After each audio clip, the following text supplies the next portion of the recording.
what you think about Trump's big announcement and some of the less than flattering comments he has made about you. Well, you know, one of the things I've learned in this job is when you're leading, when you're getting things done, yeah, you take incoming fire. At the end of the day, I would just tell people to go check out the scoreboard from last Tuesday night. The fact of the matter is,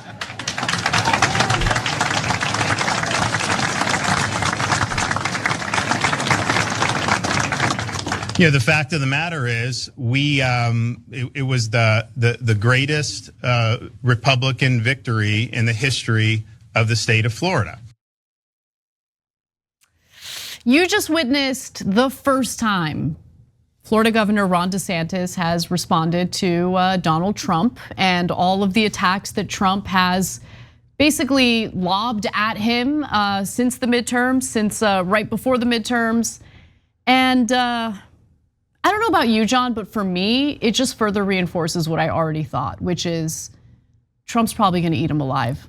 See, I didn't know if you thought that. I do think that. I mostly think that. I like 80% think that. Yes, because you're smart. I think so. Now I think it even more. I'm 100% now. Yeah, and actually, I'm glad that you showed that video because this really demonstrates, to me at least, we'll see if you agree, how you consume your media really makes a difference. Because when you just read a tweet or a headline that says DeSantis strikes back, look at the scoreboard or whatever. Yeah. That doesn't sound that bad. I think it's a pretty good point.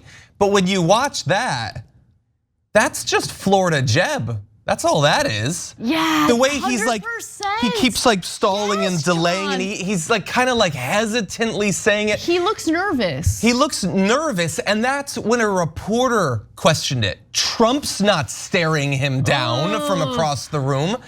And by the way, like once we get past the fact that it seems on its surface to be a good line, you could also dive into the substance of it. So is he generally right that he had the biggest gap or whatever? Okay, I guess, yes, he whooped Charlie Crist for whatever that's worth. But, and I get that he's giving the right wingers what they want in Florida. I don't know this is not a rhetorical question, this is an actual question, especially for people watching the show or in Florida. Has Ron DeSantis done anything impressive that was difficult? Like, did he show savvy and cleverness or an ability to negotiate, or has he overcome any challenges, or has he just done well by giving the Republicans the easy low-hanging fruit they want in a state that every year is redder than the year it was before than it was the year before? Okay, John, we all know it's the latter. We all know that. We all know that. But like, okay, so answered your question. Donald Trump is this country's #1 insult comic, okay? After Triumph. For whatever you think about his politics, this is not a commentary about that. He is excellent as an insult comic, absolutely excellent. And if Ron DeSantis thinks that he can nervously, shoot down the insults that Trump will definitely throw in his direction during the primary debates, he's mistaken. Like, he needs to go, you know how whatever the human equivalent of pit bull training is, you know how they train pit bulls to fight, which is disgusting, and then so often you hear about a guy who goes to prison for doing that, and that's where they belong. Yeah, when they're abusing the pit bulls, so they fight each other. I'm not questioning that. Yeah, I just don't. No, I get that. You don't think they should be in prison? Yes, is that what it is? I agree. Okay. I like dogs. They should be in prison. That's not what I'm. For all the abolitionists who freak out about that for abusing the animals, they should be in prison. Yeah, no, I'd put him in the center of the sun. Yeah, Ron DeSantis should go to the human equivalent of that and get trained for whatever is gonna come for these primary debates. Yeah, no, I agree. He should be trained. They should get a bunch of absolutely vicious 17-year-olds to just sit in a circle around him and insult his physical appearance for 6 weeks straight. 100%. Until he can't, like you, can't feel anything anymore. And it's just dead inside. 100%, yes. Look, Donald Trump is a target-rich environment. The question is, will Ron DeSantis hit him below the belt during these primary debates? I don't think he has it in him. Well, Yeah, let me give you some more. Okay, I have a take, but. Because here's a little taste, all right? Here's a little taste of what DeSantis can look forward to if he does run against Trump in the Republican primary. So recently, meaning today, Trump posted this on Truth Social, okay? So whatever the quote tweet version of Truth Social is. Rebleeding. Rebleeding, okay, we'll say that. I know that's not officially the case, but we'll say that. So Patriot takes, never forget that Ron DeSantis made an ad with his baby in a MAGA onesie and called himself a pitbull Trump defender. So Trump made reference to that and said, thanks, Ron. Okay, that's just the beginning. And if you don't remember what that ad looked like, let's refresh your memory. Everyone knows my husband, Ron DeSantis, is endorsed by President Trump, but he's also an amazing dad. Ron loves playing with the kids. Build the wall. He reads stories. Then Mr. Trump said, "You're fired." I love that part. He's teaching Madison to talk. Make America great again. People say Ron's all Trump, but he is so much more. Big league. So good. I just thought you should know. Ron DeSantis for governor. Of course, Trump is gonna use that against Ron DeSantis now and potentially in 2024. And then a few other things I wanna mention. So a Trump advisor spoke to the Daily Beast and said this: I'm sure there will be challengers, meaning challengers to Trump, but they better show up ready for war because nothing is off the table. And this person continues to say, Trump's going to end up doing to DeSantis and his wife what he did to Cruz and his wife. So this is another advisor who said this to the Daily Beast. Yeah, anyway, I'll. Well, and he's already said, Trump has already implied that he's got some secret information about DeSantis and his wife. I don't know how he would know that. Maybe Roger Stone told him something. But let's also remember, it's not like Trump is limited. Well, first of all, he's not limited by common decency or the norms or anything, but he's not even limited by the truth. He'll call DeSantis's wife an assassin or something, or like he just makes stuff up. But here is what DeSantis should have done if he wasn't a little white boot wearing weenie. This is the moment of maybe maximal weakness for Trump.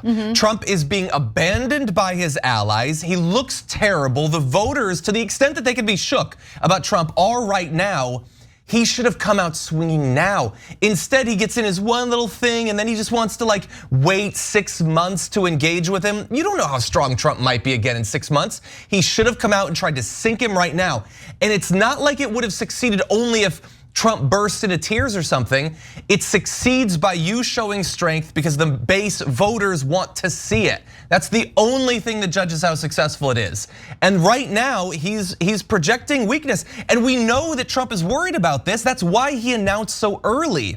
He's feeling vulnerable. He's giving off that aura, and DeSantis still isn't attacking him. So I don't. He's Florida Jeb. He's gonna go down. Just real quick, I don't even know if I want to give Ron DeSantis advice, although there is one thing about DeSantis that makes me favor him over Trump, which is I don't think that DeSantis has it in him to try to, completely dismantle our democratic process. Sure, yeah. Whereas Trump, I mean, he's just shameless and doesn't really care.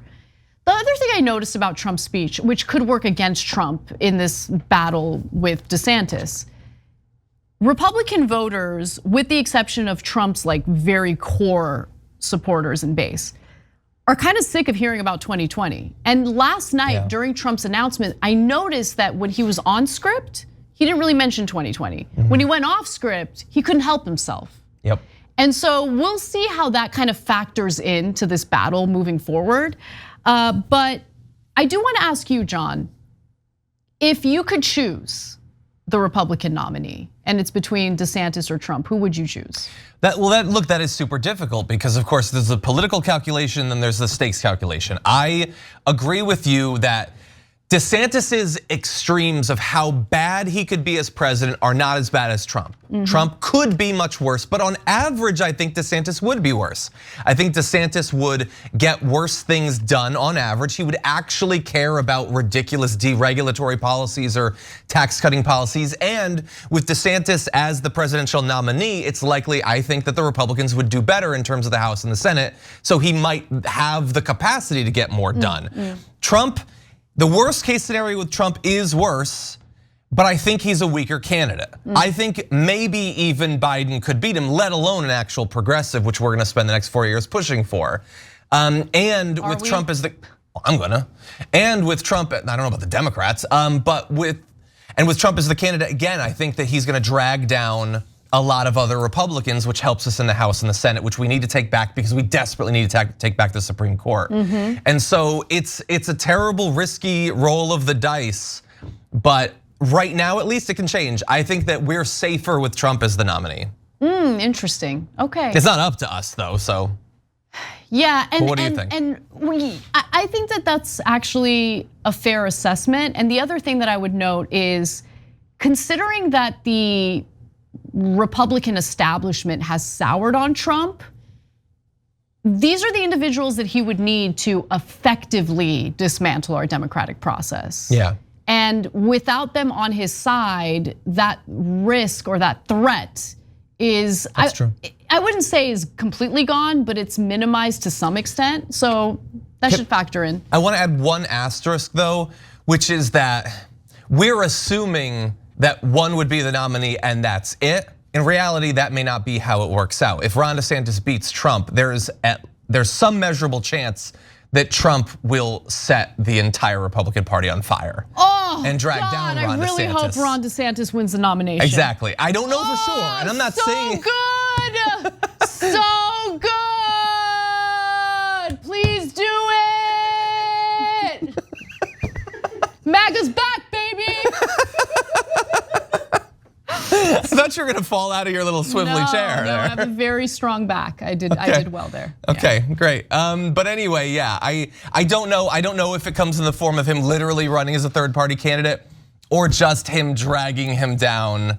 But either way, it's hard to imagine him giving like the keynote speech at the RNC and here's your next nominee, Ron DeSantis. Like that's hard to imagine. Oh, yummy in my tummy. Thanks for watching The Young Turks, we really appreciate it. Another way to show support is through YouTube memberships. You'll get to interact with us more. There's live chat emojis, badges. You've got emojis of me, Anna, John, JR, so those are super fun. But you also get playback of our exclusive member-only shows and specials right after they air. So all of that, all you gotta do is click that join button right underneath the video. Thank you.